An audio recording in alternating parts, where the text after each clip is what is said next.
Yeah. Okay. Hello, everyone. We're having our third session. Guilty Gyoza. Guilty Gyoza is presenting about what is on-chain reality. Guilty Gyoza is one of the co-founders of Topology, and we're having our first hybrid session where we'll do in-person session where Guilty Gyoza is presenting in London. We have a few experts crypto and blockchain industries in London listening in person, and we have about 40 people attending globally. So we're super excited for this, our first experimental hybrid session that we're kickstarting for the next few weeks. I'll leave the floor to Guilty Gyoza to introduce himself and kickstart the whole conversation about what on-chain reality is. Great. Thank you, Kunhal. I'm Guilty Gyoza, co-founder of Topology, and today we'll be talking about what is on-chain reality. And there's quite some content packed into a deck, so let's get on with that. I think we have more people coming in. Cool. Hey, we're just starting. Okay.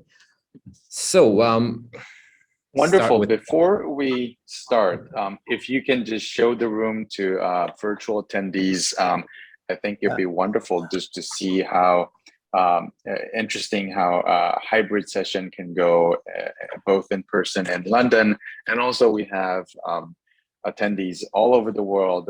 We're 40 attendees around the world. I think Starknet ecosystem is growing very fast, and super excited for all the excitement that we're having and what we can build on Starknet ecosystem. Mm-hmm. I think there's a strike going on in the UK, right? Screwing up the transportation, so there may be more people come in. See. Mm-hmm. Okay. So let's start with the philosophical question. What is a reality? I think that it's a space where we're not pretending to be like we are in the reality. We're in the reality, and we invest our time sincerely. So you're in that space. You're contributing your time, which is the ultimate scarcity of mankind. And of course, we believe it's real. Now, so the question is, why are we making reality on a blockchain? Right, there are a couple of reasons to that, which we think are compelling. First is that the laws are enforced with credible neutrality, and that comes with the blockchain. And so, right, given any reality, there's a set of laws that dictate what can happen, what cannot happen in that reality, the consequence of things, the causality. And when we enforce these laws on a platform that is credible neutral, it becomes a wonderful place to be. You have guarantees that things will continue to be. You have strong guarantees that your time invested in these realities will have consequence that you can predict, right? You have those guarantees. Furthermore, because of the immutability of blockchain, these realities that are built on the blockchain will also be immutable, or they can be changed and evolved based on some consensus from the community. And so that's why we have governance models of all kinds on the blockchain. And finally, it's just interesting that blockchain is a new medium for computation. There are many things built in the past in different mediums. And when we go to a new computational medium, we get to bring a fresh look and sort of fresh thoughts on how things can be built, new architectures, new patterns, right? New ways of thinking, that you're not inheriting the sort of inertia of past computational mediums where things are less susceptible to changes because of all the inertia and stakes that are built in, right? When you go to a new place, you get to do things differently. And that's very exciting. At Topology, we believe in building realities on chain, and our company mission is to enable people to actualize their true potential in these ever-inclusive realities. And this talk is divided into 3 parts. First part, we'll be talking about inclusivity, what that means, and particularly why we're making Isaac. It's the on-chain reality that we're making on the Starknet. And the second part, we'll be talking about this idea about being creator-centric, and also the very common concept of interop composability. People talk about this a lot. Part 3 will be about philosophies behind our effort in building these realities on the blockchain. Part one, inclusivity via multi-ingress. So this part will be about Isaac. Documentation and contract code base is open source. So these are the links to the docs and the code. And we have the front end prototypes that are looking at the sort of the universe of Isaac and also the activities of what's happening on the surface of the planet in Isaac. And for those who don't quite know what Isaac is this reality where there is a three-body problem at a high level, and there is a factorial being played on a planet. So I think there's t-shirts being delivered now. The three-body problem is where there's a universe with three suns, and you have a planet revolving around these three suns, which are all revolving around each other. And you can imagine the planet will crash into a sun eventually, civilization destruction. And so the goal of the players is to work together to prevent that from happening, right? By changing orbit to evade the sun or to eventually sort of eject their planet out of the solar system to be safe once and for all. And this is hugely inspired by the three-body problem novel. It's a famous Chinese sci-fi novel. This is the design mock-up of the front end. If you look at the prototype mock-up, the prototype front end, it looks similar to this, but we're still perfecting it towards this mock-up that we conceptualized. Right, so there are three suns with different radius, and there's a planet that looks like a cube.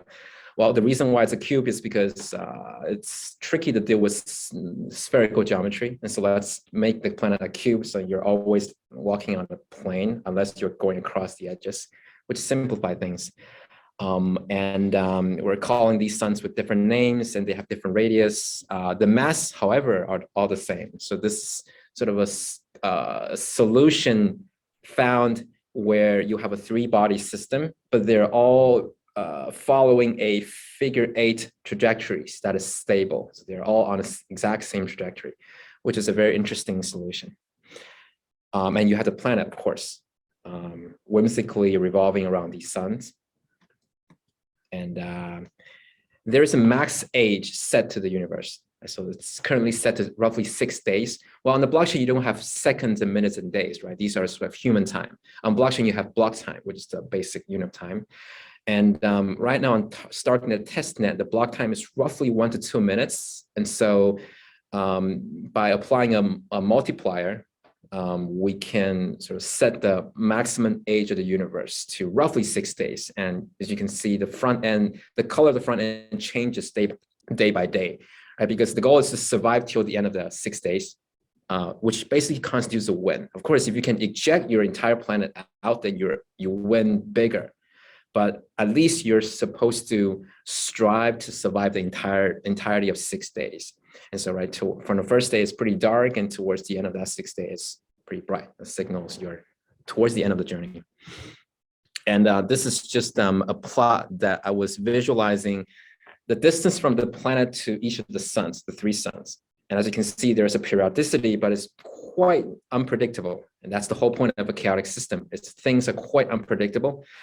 But still, it's kind of predictable if you shorten the time horizon. And so players are supposed to, or players are encouraged to build simulations that project when the planet might run into those sort of impact moment, which you're supposed to work together to evade from.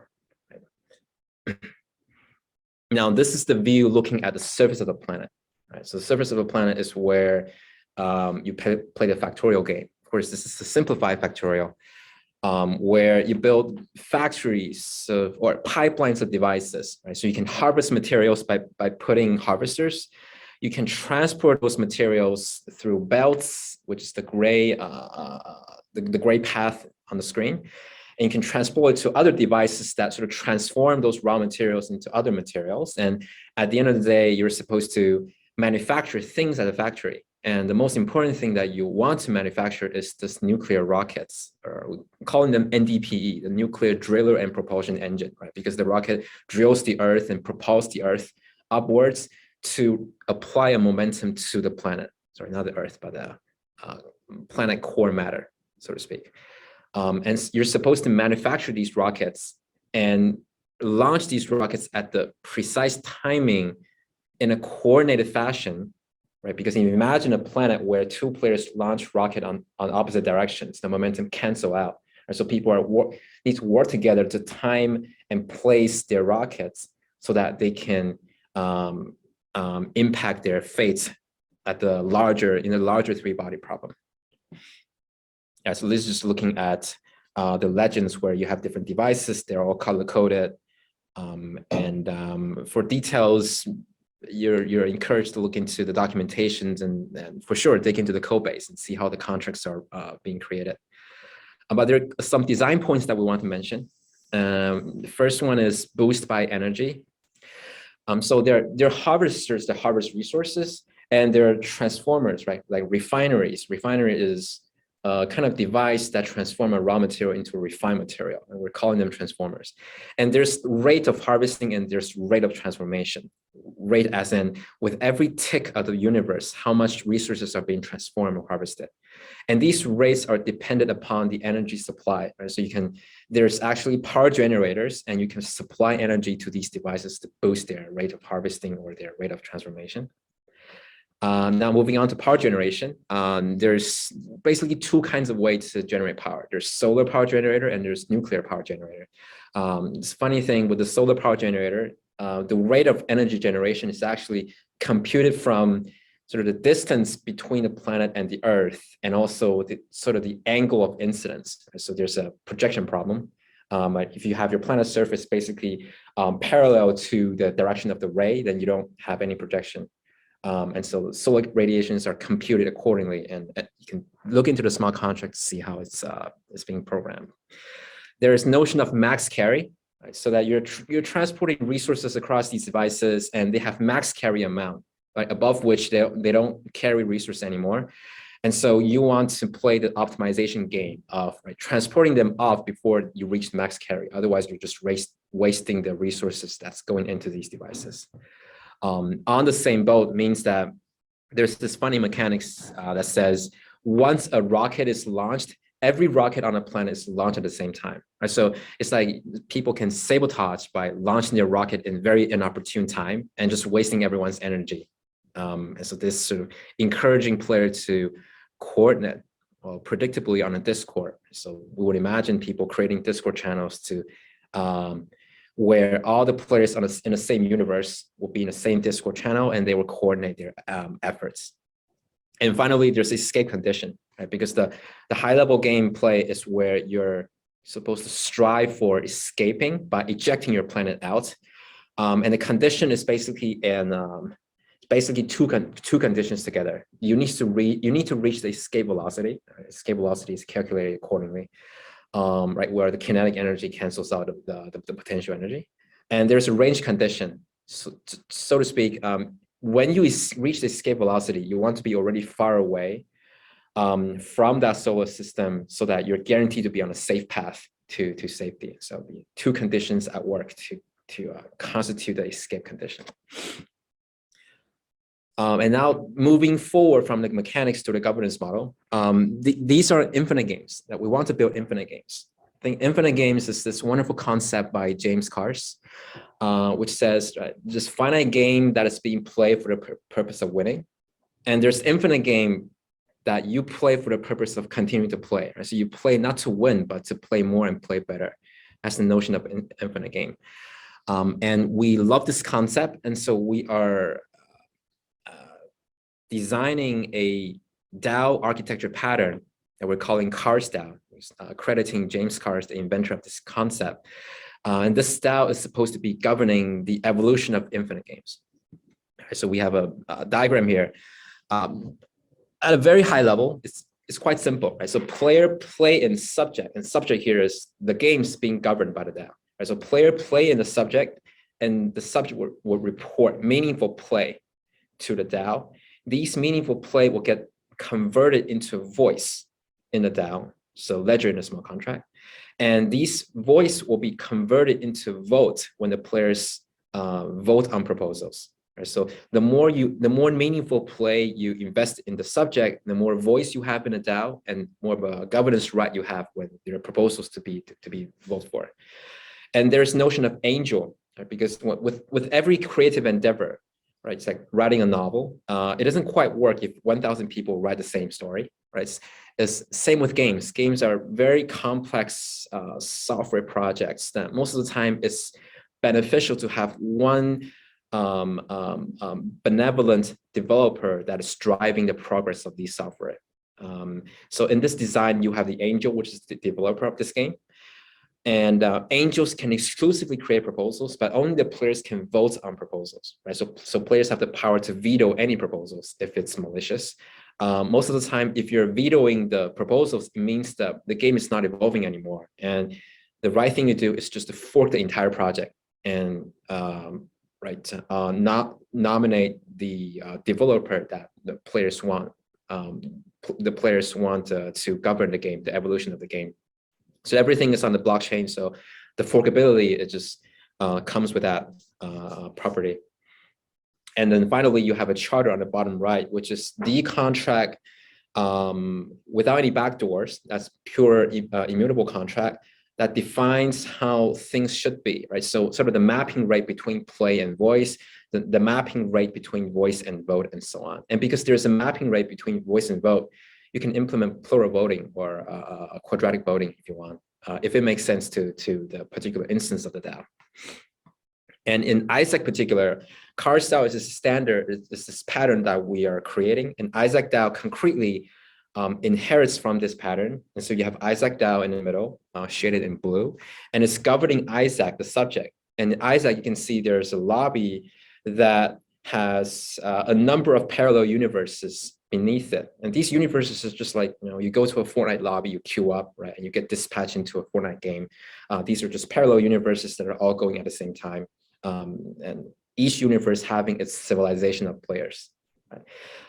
And this entire system is the Isaac being governed by the DAO. And the DAO refers to a charter contract that defines, well, if there's quadratic voting, or what do we mean by a meaningful play? And this is very important, right? Because you don't want players that just invest in time to get token. If people can convert raw time into governance right, then people will just be grinding. There's a cyber attack vector going with it. But if you can define a meaningful play that says you need to hurdle past some condition that proves that you are really contributing to the game, you're playing the game meaningfully, that will be ideal. Then those meaningful play will get mapped into actual governance right you have in the DAO. And finally, on the right, they're just finite state machines. So these state machines are sort of governing the voting process. So there's a simplistic design. If you look into the code, state machines have two states: the idle state and a voting state. Right? So when a proposal is created, state machine transition from idle to voting, and then when the voting period ends, it goes back to idle state. It's a very simplistic design. So Isaac is powered by two external wonderful services. One is Yagi Finance and the other is Capybara. So Yagi Finance is what is taking the universe forward. With any games, there is a service you need to tick the reality so that state transitions can be triggered. Smart contracts are passive on a blockchain. It needs someone to tick it. And Capybara is a service where it serves as an intermediate layer between a blockchain and the front end. So the front end doesn't have to always go to the blockchain to fetch data. The Capybara will abstract the blockchain away, handles all events, ingest them, and digest them into databases that are efficient for front-end query. So if you look into the front-end prototypes, specifically the space view, this is Isaac-space-view.netlify.app. It's using Capybara to fetch the events that are being emitted from the universe contract. And we will be doing a public alpha soon. So there are a couple of things we need to iron out for the front ends, and we need to design a front end for the high-level lobby DAO view. We need to sort of define how the public alpha should be going, but we should be revealing that soon. And I think my background is off. We have another this one coming. This is Francesco. So coincidentally, you have Peter and Francesco here. Just had a slide with Yagi and Capybara. Representing these two brands. Yeah. Yeah. Peter built Yagi, and Francesco and Catherine built Capybara. Welcome, guys. Right. So moving on to the part two. What's time? Right. So creator-centric interoperability composability. Creator economy is a buzzword, right? Interoperability is a buzzword. Composability is a buzzword. But what do they actually mean? What's the future for these? So for creator-centric, I tweeted this a while ago. It says a game studio with a headcount of 10 million. And this is basically impossible, right? Corporate structure with 10 million employees. And especially with games, these are very intensive sort of process when it comes to game making. There can be easily too many cooks in the kitchen. You can't really make meaningful progress. And so what does it mean to have a studio with a headcount of 10 million? It means that you're building something so expansive and deep that you need so many people to actively contributing to the evolution of it. And I think that's what it means to us. Metaverse doesn't mean something, of course, the consequence can be something that's immersive and everyone's sort of emerging in those space and having social experiences and so on. But for us, it primarily means that it's a space for massive participation because it needs to be created in the first place for people to immerse and have social experience in it. And these things are so massive, it may requires millions and millions of people actively contributing to the creation of them. Right? So this actually means the process of creating a metaverse needs to be very creator-centric. It won't be just companies with their corporate structures trying to push out these separate spaces. It will be something of some kind of new collaboration scheme that is on a complete unheard of scale. So just some anecdotal data here. Last time I checked, there's 300,000 employees in the US game industry, and that accounts for 0.1% of US population. But in contrary, you look at gamers in the US, there are more than 60% of US populations recognize themselves as gamers. And when you look at gamers are passively consuming the content and experience created for them by the game companies. And I would say that from the developer perspective, it's actually a privilege for the game developer to enjoy in these world creation, right? They're carving out these characters, they're programming their behavior, they're creating these game mechanics. It's a lot of fun. But you look at the 60% of population that is consuming the content, right? Just like we saw the evolution from Web 1 to Web 2 to Web 3, right? There's more of a ratio tipping towards writing to the medium, not just passively consuming it, reading it. I think this is paving the path forward where we need much more people participating in the creation of these realities or games. Right, so opposite of walled gardens, we can say it's UGC, right? And furthermore, we'll say it's UGC portability. That means that the content I create in one space or one platform or one reality is portable to other realities or other platforms. And we can also call it reality interop, right? You have these multiple realities that are connected and things can go across, retaining their behavior. But like what are objects? When we talk about game object portability, certainly object means much more than attributes. So I'm sure you all know about loot. Loot is this contract on layer 1 Ethereum that contains a list of attributes, a list of strings. And it's basically a bag, right? A bag of equipments. And it's quite obvious that game objects mean much more. It's at a much higher dimension than just a list of attributes. So for example, you can have an attribute that says, well, my restitution coefficient is 0.5. That means I'm kind of bouncy, but I'm just half bouncy, I'm half sticky. But that doesn't mean anything if you don't have a physics engine to compute and manifest that attribute. Right? Same for level of aggression, right? So you can have a NPC where you have a JSON file that says, well, that NPC has a level of aggression of 65%. But that doesn't mean anything if you don't have an AI engine that manifests this attribute into the NPC's behavior. Right? So we can pretty much see that object attributes don't mean anything unless they're transformed into actual behaviors. And this process of transformation is computation. You need to compute things to have the behavior realized. And this basically speaks to why we're building on ZK rollups or Starknet at the moment, the only production grade validity proof system, because validity proof systems scale the amount of computation you can do on a blockchain. And we want to build towards rich behaviors, right? Physics behavior and AI behavior. These requires a lot of compute. So that's why we build on these solutions that are scaling the compute for blockchain. Wrote a blog post with a link below that sort of elaborates on this. Moving to the next slide, which is game AI. So when we talk about behavior, sort of the most interesting thing is not just some attributes, right? It's actually NPC with all its rich behavior being in these reality. And so we can talk about AI for a little bit. And so this is borrowed from Russell Norvik's AI textbook, where you have the classic setup, right? You have an agent situated in the environment, and the agent perceives what is perceptible in the environment through the sensors, and there's internal states and logic that leads to decisions being made, and the decisions would drive actions through the effectors or actuators, and these actuators will go back and act upon what can be acted upon in the environment. So you have this closed loop between the environment and the agent. So what does it take to have these rich behavior interoperable across realities, right? So let's say I own a pet dog in reality 1, and I want to take my dog on a field trip to another reality. And I don't want my dog to be reduced down to a string in the second reality. I want it to retain all its rich behavior, its personality, and so on.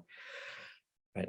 As we established, AI basically constitutes an environment and an agent interacting with each other. Right? So if we want to have interoperability of AI, we need to standardize the computation for the environment and the computation for the agent. Right? So the computational model of the entire setup is standardized so that when different realities are compatible to these standards, things can go across, AI can go across, right?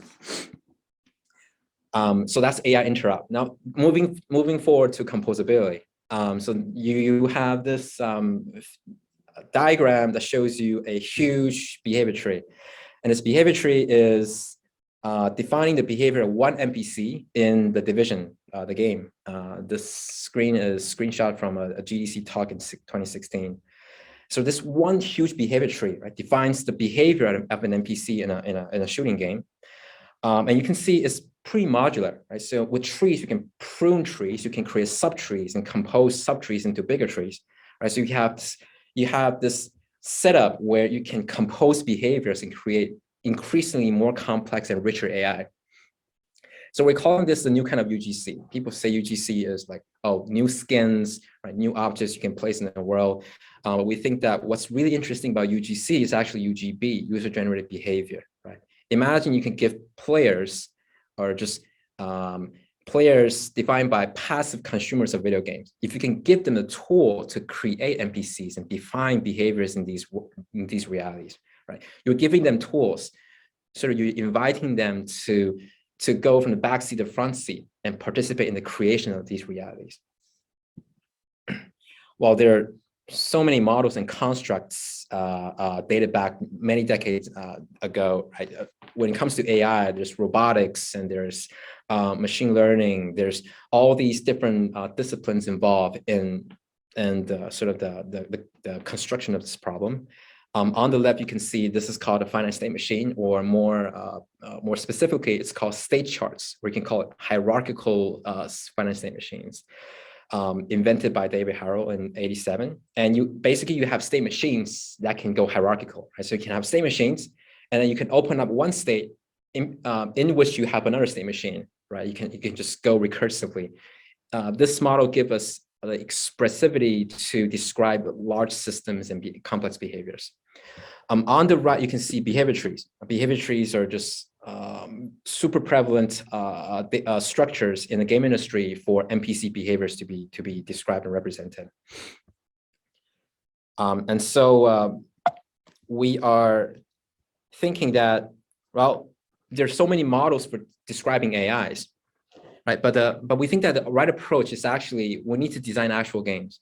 So there's this notion that game AI is game design. There's a lot of AI research in the academia that are using these toy problem and these little toy games created in the school context on which they perform the AI research. But what's really interesting is if you can design full-blown reality, full-blown games that define the environment, right, in which you can define your agent. So that will be a real AI that's interacting with the real world, a real game with all its complexity. That's thought out. So on the left, you see a Naraka Blade Point. This is a fighting game developed by a Chinese studio very recently. And if you play this game, you realize players are very sensitive to frame counts. So with every animation, there's a number of frames that set up your action. There's a number of frames where your action is active, right? So you actually have a hitbox where you're causing damage. And then there's like a recovery frame where you have to sort of recover from your current action before you can perform the next action. Players are very, very sensitive to these frame counts, so that if the game developer shrink the frame count, even just by a couple frames, it will completely change the meta, as in people will perform different action strategies just because of this precise setting of frame counts per action. Right, on the right, you have Apex Legends, shooting game. And players love to do slide jumps. Slide jump is this mechanic where you can basically cancel your slide into a jump, right? So sort of to make your movement in the world more fluent and flexible, right? And these are very concrete game design decisions in the game. But you can imagine if I were to design NPCs in these games, these NPC will be very sensitive to these reality, the very sort of the concrete frame counts and these mechanics in the reality. So we're arguing that in order to do concrete AI research and concrete AI creation, we need to design concrete games. It can't just happen in a closed academic setting. So this is an internal tech demo we did. So this is a fully on-chain fighting game, but this is an only internal tech demo.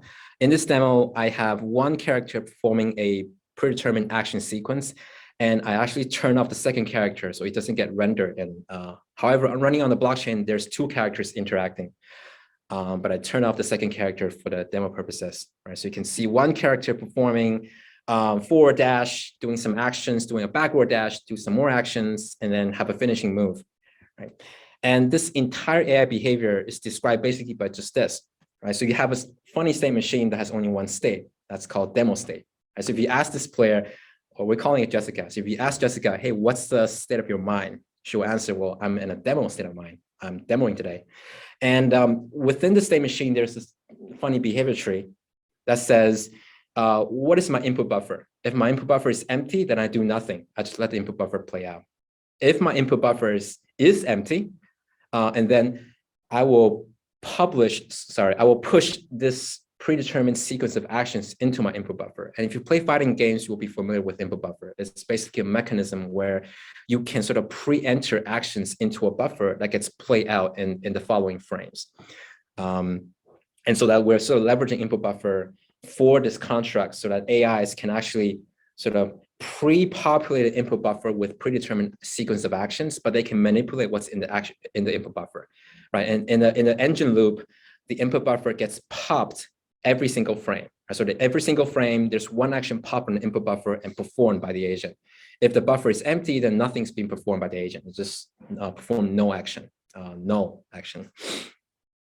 So this is our effort at sort of concretely designing a game where there is a physical environment and there are characters and they're performing fighting actions and movements. And there is a concrete sort of conditions for winning and losing. And so this is a concrete game. And we're hoping to use this concrete game to drive the definition of, well, what does it mean to have standardized computation model for environment and for agents, right? And to take that a step forward, once we have these standards, we can achieve AI interoperability.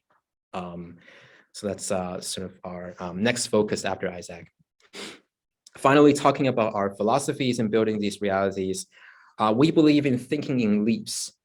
So this basically means that when we're building games or these interactive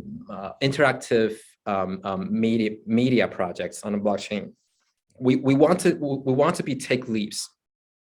We don't want to do incremental improvement. Let's take an existing game genre and say, well, let's take a little bit of blockchain offers and perhaps improve the game a little bit, right? If we truly believe in blockchain's ability to revolutionize things, then we should be really thinking about what are the hardest problems that game face. Just go into the game industry and talk to experts or if you are in the game industry, right? Recognize what are the hardest problems and think about, can blockchain solve these hardest problems at all? So that blockchain is not just something you slap onto some games. blockchain is something that's supposed to transform the way games are made, to take game making into the next level. Right? And one mental model will be Chesterton's fence. So the people criticizing, well, games are bad, so let's make blockchain games. But it's very important to understand how games are made. What are their what is the status quo in the game industry? What are the problems and challenges that are already in the game industry? With that knowledge, you can come back and think about how blockchain can revolutionize that. Another model we have is we want to seek truth first, then accessibility, right? So there's notion that we want to make some applications that are very accessible. But oftentimes what will really work is you want to seek the truth first, right? So Bitcoin is kind of a truth for decentralized technology. So we need Bitcoin first. And then eventually we have the Harmony blockchain that gives us all the UI and accessibility considerations. Same for example, if you go to the Buddhism, right? There's sutras first. So you need the saints to discover some truth about the universe. And then you have the people coming in and interpret these sutras into more accessible formats, right? In different languages, Chinese, Japanese, Korean, Hindi, and so on. And so when it comes to game making, we believe in seeking depth first. So we don't want to make games that are just casual games where everyone gets to immediately play the game without going through some learning, a journey of learning. We want to make the game so-called a 10,000-hour game, right? With so much depth that it's quite difficult, if impossible, to master the game, but have so much depth. When we have that, it almost means that we touches upon some truth, right? When you can build a game that is so deep, it basically implies that you have found some truth about the particular game mechanics. And then we can talk about accessibility later. We can make the game more accessible in different game modes and so on. And finally, we believe in building concrete applications, right? So there's this notion, this model of infrastructure phase followed by application phase, and you have these phases alternating. This is published in 2018 by USV. They were saying that there wasn't native crypto apps, so there was no point in making infrastructure. This was before the DeFi season. We would argue that for on-chain games, we haven't even started yet. So it doesn't quite make sense to build infrastructure for on-chain games. Now's the time to think really hard about what it takes to build native on-chain games and drive those applications. Later, we will have our opportunities to make the infrastructure. And so that's why we're making Isaac, and we're also making this on-chain fighting games. And special thanks to Peter, Francesco, Justin, Jack, Zaki, and Alok. These are people that helped us along the journey with brainstorming. Thank you.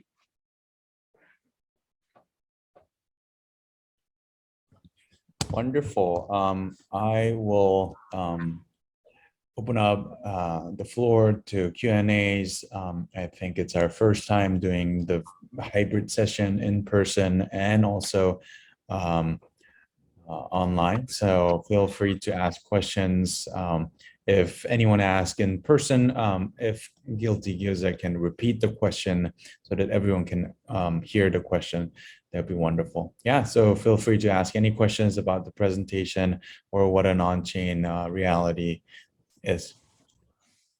Yeah, I can kick it off quickly. So I'm curious, I find the input buffer quite an elegant way that you kind of used it to turn the action problem into, rather than just outputting one action, you're basically allowing them to map from the existing input buffer to the new input buffer. How did you come to that decision? Like, rather than just asking in each step to output the next action, to actually give the algorithm the chance to manipulate the input buffer. I find it quite elegant, but like, yeah, how did you come to that? Right. So the question is simply, how do we come up with the idea of input buffers? And I would say both ways. If you play fighting games, you will understand the power of input. Or if you play basically all 2D, 3D games that requires intensive management of character movement and action, you would understand input buffer. Basically, it's a way for you to, while in your transition animation, you can pre-input the next action you want to perform so that the character will exit that animation state and immediately perform the next action.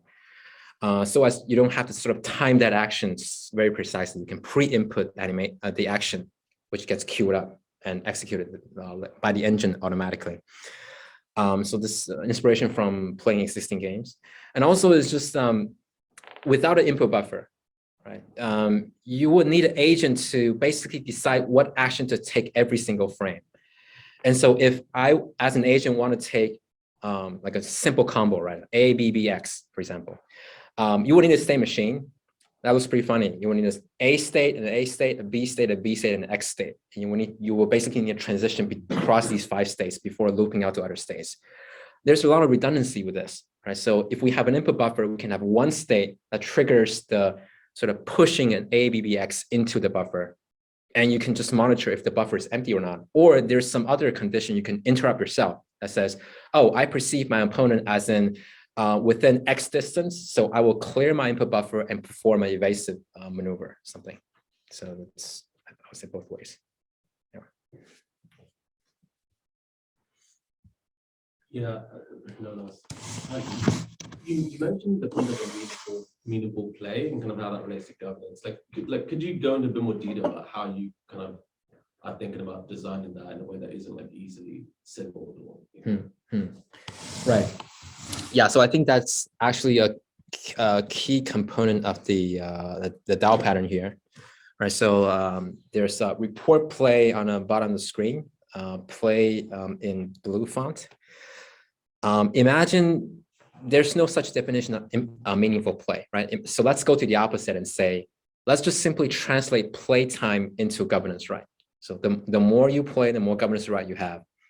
You can basically imagine people spinning up all these different blockchain addresses and just exploit cyber attack, right, ad infinitum. And they will just accumulate play time in parallel through all these different identities.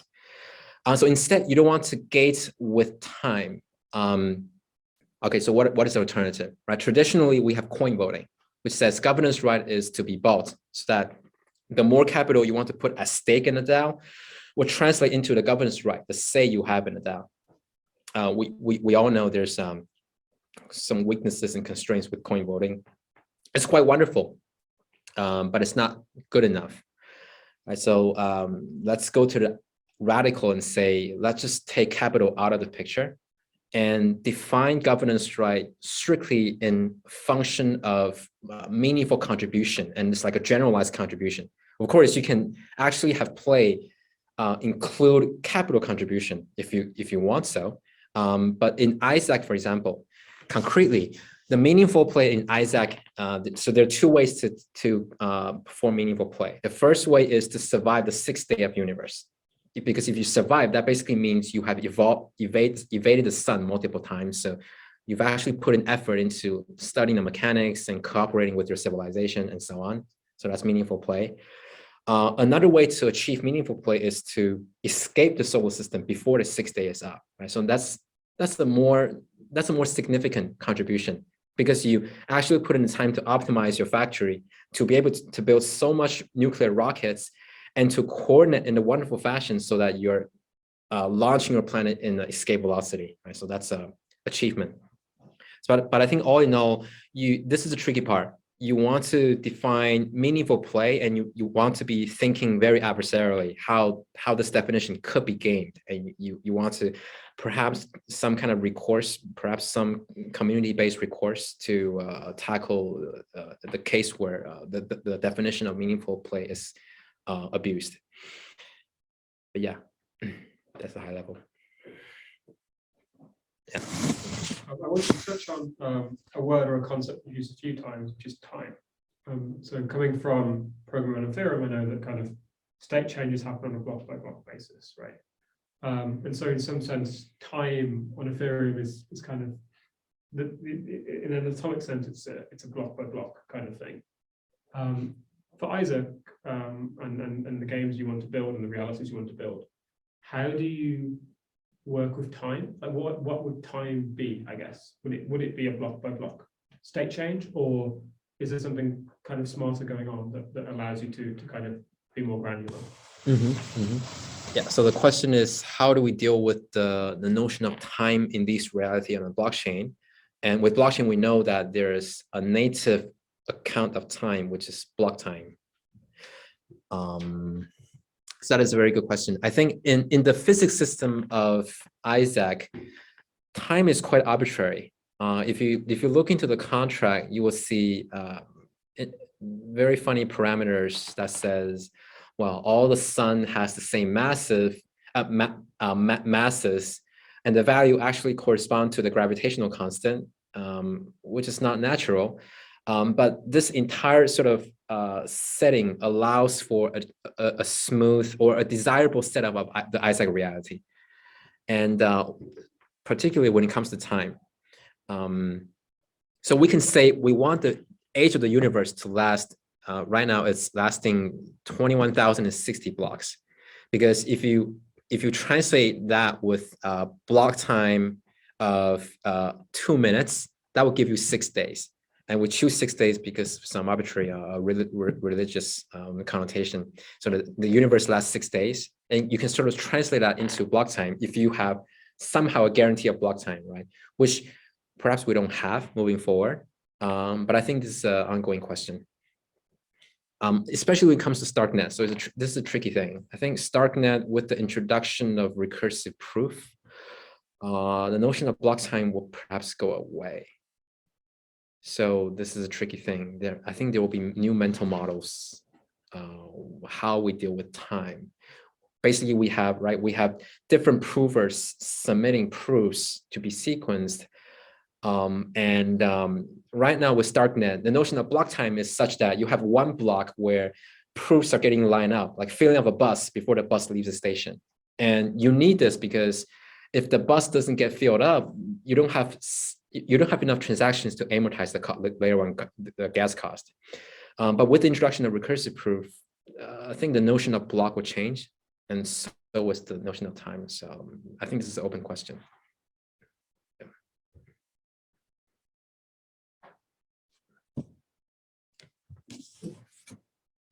Fascinating that you mentioned the approach, like the philosophy of depth first and then accessibility later. So what would enable accessibility, right? Like, what are the kind of building blocks you think that's going to enable accessibility? Right. So the question was this slide. So depth first and then accessibility. And so the question was, what does it mean to, and what does it take to enable accessibility? Well, I think this is a very high level abstract statement. So it will be helpful to look at concrete problems. So when it comes to game making, right, the depth of a game basically means you have a super high ceiling. So gamers can invest 10,000 hours and still feel like they're not touching the ceiling yet. There's so much strategies to be explored. There's so much sort of muscle memories you can build to bring your gameplay to the next level, so to speak, and so on. We have Fortnite gamers here, so you know what I mean. But so you have a depth built because of these careful considerations of game mechanics. I think accessibility means many things, right? So take Fortnite, for example, you have the Fortnite lab, so you can create a custom lobby and you can play with bots that you can sort of practice your moves, your building moves and so on. Concretely, when it comes to this game, so the accessibility in this setup basically means that we're asking players to create these state machines and to create the behavior tree. And these are, I would say, these are privileges for game developers now, right? You will go to a game studio and there's an AI team that are an internal tooling team. They're handling the creation of these tools to author AI behavior. And then they will expose these tools to the design team in the studio, which will populate these parameters that describe different NPC classes and their factions, how they behave according to these structures. So accessibility here means that we want to make these tools so easy to use that people without programming expertise and background can also use this and create their agents and author their behaviors. I think that's an open question. And I think this is $1 billion question. I think even within game studios, there will be all these compromises made because they want to ship games, and there will be sort of these behavior authoring tools that are not made sufficiently friendly so that designers get constrained by the expressivity of such tools. And sort of designers have to go back and say, well, AI programmers, please program this AIC behavior for me because the interface you exposed to me is not expressive enough. I can't do this. And I also can't program, so you have to program for me. Yeah, so I think that's the challenge, key challenge here.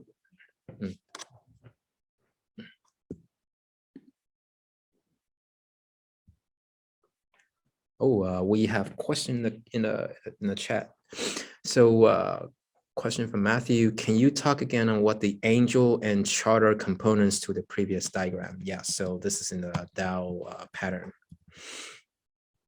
Okay, so the notion of angel is based on this idea that games are very complex software. We don't think that, right? You look at open game development, most open game dev projects fail. Can't really make meaningful progress. People log on and off. People will submit code, and no one will get to review that.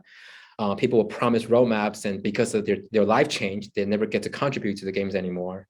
And so we believe that games are complex software. They're a combination of engineering and creative effort that it's beneficial to have one entity responsible for driving it. So that's the notion of angel. Angel is just one account, abstract account that can exclusively create proposals. And if you look into the documentation, it actually describes the details here. But there is one proposal called replace subject. Right? So as a game dev, if I want to change the game, I would change the game, test it on GitHub, and then I would redeploy the game on the blockchain. And then I will create a proposal called replace subject. And the proposal basically contains one thing, the address of the newly deployed game. And so if the proposal is voted through, the DAO now endorses the new game. It's just changing the address pointer from the old game to the new game. That's pretty much it. And so the angel has this exclusive power to create proposals, and the players have the exclusive right to vote on proposals. And the amount of voting power is based on how much meaningful play they put into the subject, the games.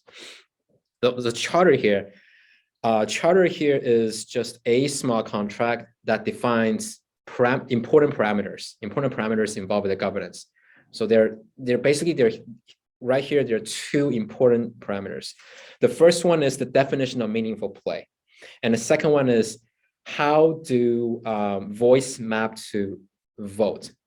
Right. So simply you have one function that maps play to voice and one function maps the voice to vote.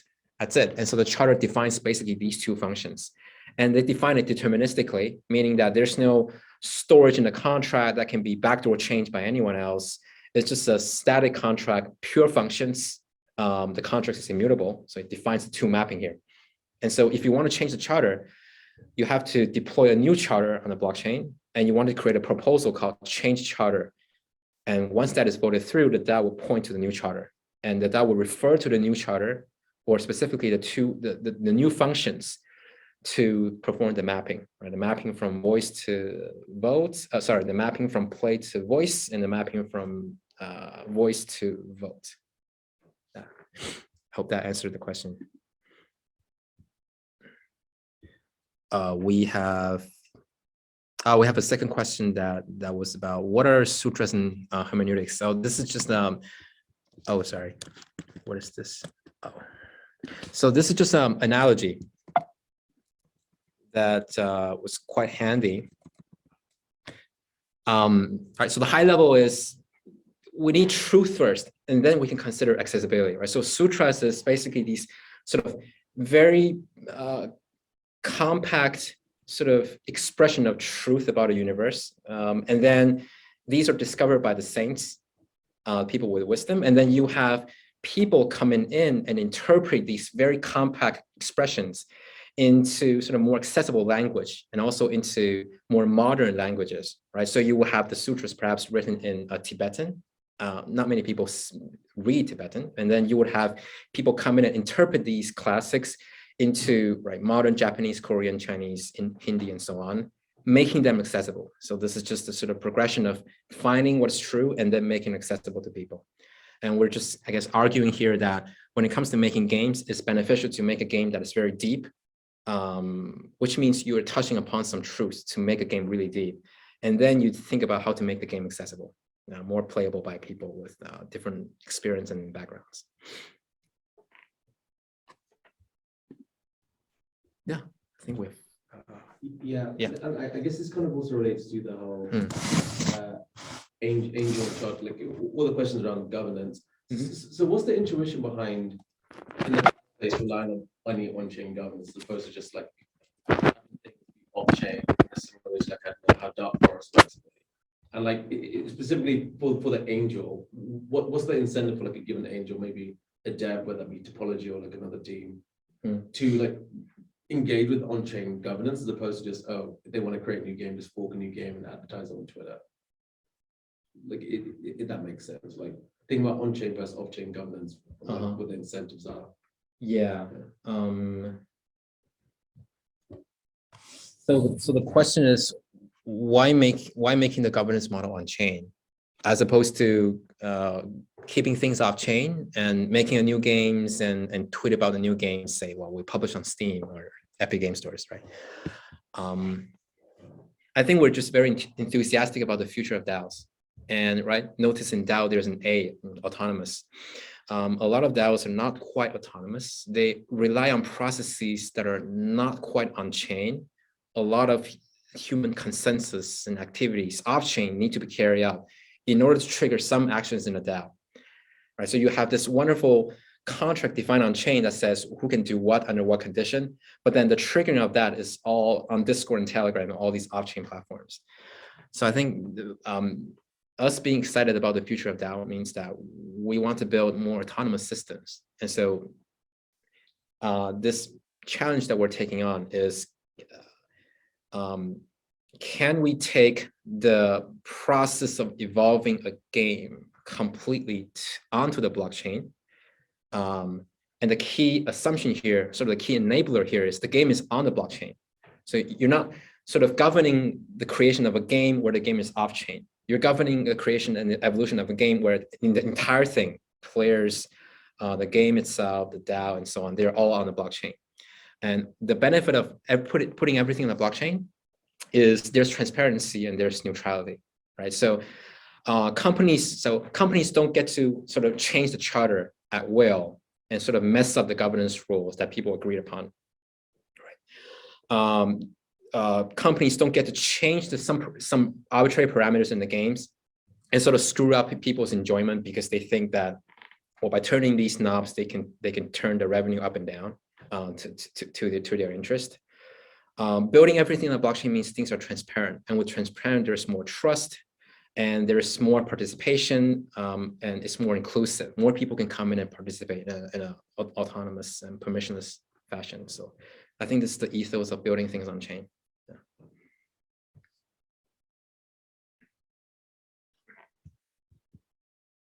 So just checking the chat. Oh. Yeah, Free Guys. It's so the question is, has anyone seen the movie called Free Guys? I'm sure many people saw the movie. Yeah, it's AI in the world, right? Yeah. Another question. Right. Oh, I think we don't have any more questions unless I'm missing something.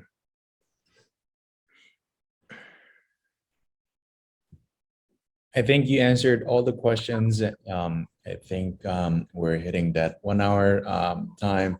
Thanks a lot, guiltygyoza, for all the wonderful conversation about on-chain reality, and then the Isaac and also the fighting game that you're working on. And also thank you everyone who attended the session globally and also in person, coming all the way to the place while London. I think there's some kind of a strike going on and traffic's really bad. So thank you everyone coming over there. Yeah, and we just posted the attendance Google form, so feel free to fill those out if you want to fill out the attendance for the hackathon that will happen at the end of the sessions, which will be in mid-August. And yeah, thank you everyone, and hope the Starknet t-shirts are arriving in time. So we have a Starknet t-shirts that we ordered for everyone over here to have, but they're supposed to come a little bit earlier, but because of the I guess the strike happening, the t-shirts are coming a little bit later. So if you guys want to stick around a little bit longer, that'd be wonderful. Thanks a lot, everyone. Have a good day. Peace.